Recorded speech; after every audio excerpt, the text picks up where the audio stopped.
Apa kalian percaya keajaiban? Saya percaya. Saya mengalaminya ini di bulan puasa pertama. Ceritanya itu begini. Waktu itu bulan puasa pertama kita kan libur. Kita ini puasa kan. Sekitar jam setengah satu saya ini buat konten di kantor 3B1 lama dulu. Nah, ada juga videonya, nanti bisa ditonton. Setelah pembuatan video itu baterai saya habis, saya turun ke barak bekerja, dan ternyata teman-teman itu mau pergi mancing. Akhirnya saya ikutlah dengan niatan hati pengen buat konten juga di sana. Pergi tuh pakai mobil Dina warna merah itu. Akhirnya setelah perjalanan kurang lebih setengah jam, akhirnya sampai di mana mobil itu tidak bisa sampai ke lokasi pemancingan. Akhirnya berhenti di lokasi tersebut, mobilnya ditinggal. Dan tahu tidak, jalannya itu dari tempat parkir mobil ke pancingan itu 1 kilometer. Wih, sangat jauh sekali. Akhirnya teman-teman itu jalan kaki menuju ke tempat memancing tersebut di pinggiran hutan. Mancing di kali pinggiran hutan tepatnya. Namanya juga nggak tahu saya apa itu. Terus setelah itu, karena menurut saya terlalu jauh, akhirnya di pertengahan jalan saya kembali ke tempat parkir mobil tersebut sambil menunggu teman-teman. Karena lokasinya kan jauh dari pemukiman, jauh dari ini, tidak ada listrik. Akhirnya saya kembali ke tempat mobil parkir tersebut. Saya cari listrik karena di situ saya lihat ada kamera CCTV untuk mantau tol yang belum aktif itu. Saya naik ke situ, naik ke bukit, ada kamera CCTV untuk mantau tol. Dan ternyata sampai di situ tidak ada colokan untuk ngecas HP. Niat hati ngecas HP untuk hubungi teman yang ada di barak untuk menjemput saya pulang ke barak, gitu maksudnya. Dan ternyata tidak ada colokannya. Akhirnya HP tidak bisa ngecas kan. Setelah itu saya coba aktifin paksa HP saya yang masih tersisa 1%. 1% saya buat ngangkat HP. Saya aktifin kan HP-nya kan. Saya aktifin set, terus alhamdulillah masih bisa nyala. Terus saya telepon yang ada di barak, teman itu. Bro, tolong dong jemput saya di ini perbatasan 3B1 dan 3B2.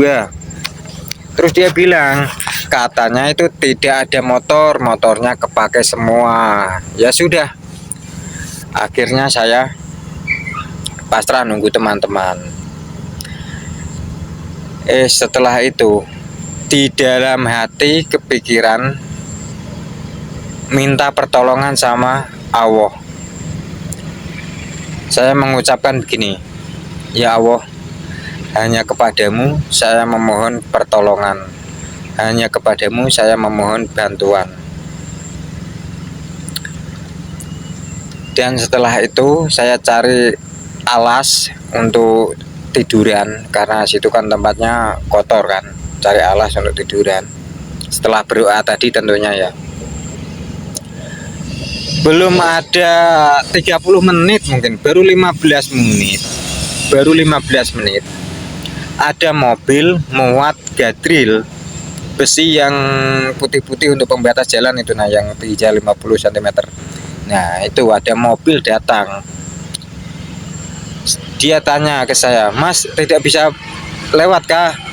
"Tidak bisa, karena ini ditutup." Terus ini si pelaksananya itu tadi yang naik mobil turun. "Oh iya, saya lupa. Kemarin ini jalan yang nutup itu saya karena di sini ada kecelakaan waktu itu.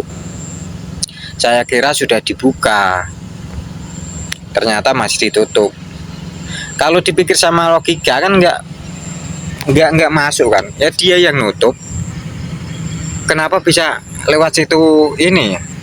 Bisa lewat situ ya? Dia lewat situ ingin ngirim gadril di kota. Kalau lewat situ kan singkat. Kalau lewat jalan situ. Jadi dia lupa kalau jalan itu dia sendiri yang nutup karena ada kecelakaan. Akhirnya setelah percakapan ya 15 menit lah, akhirnya saya boleh numpang sampai ke dekat barak lah. Cakapan dia itu cerita, padahal kemarin itu saya yang nutup karena di sini itu ada kecelakaan kemarin. Saya kira sudah dibuka, ternyata belum. Loh, harus dipikirin. Ya masuk akal, ini kalau bukan Allah yang bekerja tidak ada yang bisa. Akhirnya kembali lagi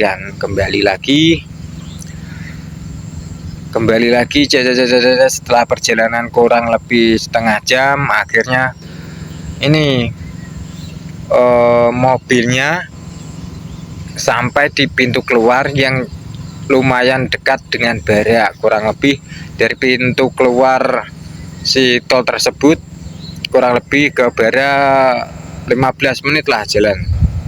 Akhirnya dia ini sebelum anehnya lagi nih, mobil itu berhenti di pos yang ingin keluar dari jalur tol tersebut. Berhentinya kenapa? Berhentinya karena radiatornya bocor. Kalau dipikir radiator bocor masih bisa sampai ke perbatasan 3B1, 3B2 sana.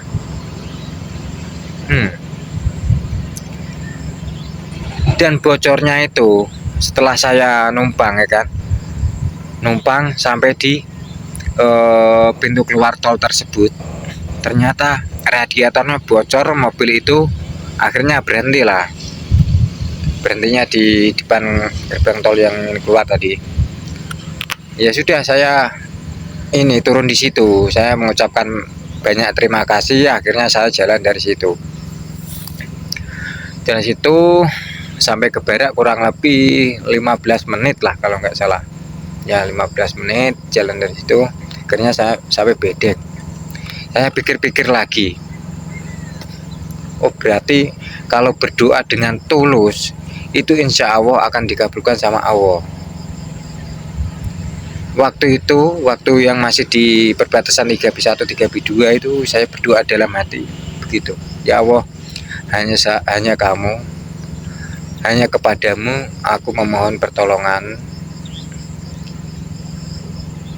Ya intinya begitu, berdoa dalam hati. Dan akhirnya begitu, meskipun tidak sesuai dengan apa yang kita inginkan, kita harus tetap menerima dan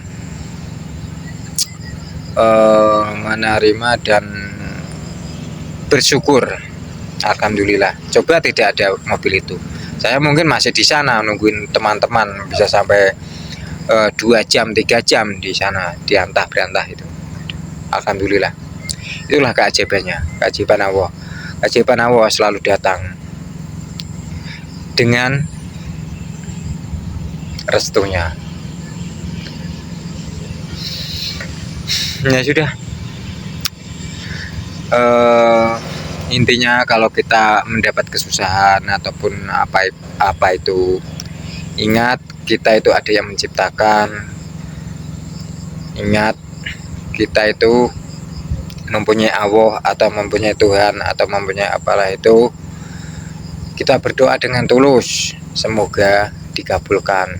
Tapi ya itu, kita harus berusaha dulu baru pasrah, karena yang menentukan endingnya itu adalah Allah, Tuhan, atau dan lain-lain penyebutannya. Jadi ya begitu saja. Semoga cerita ini bermanfaat dan terima kasih.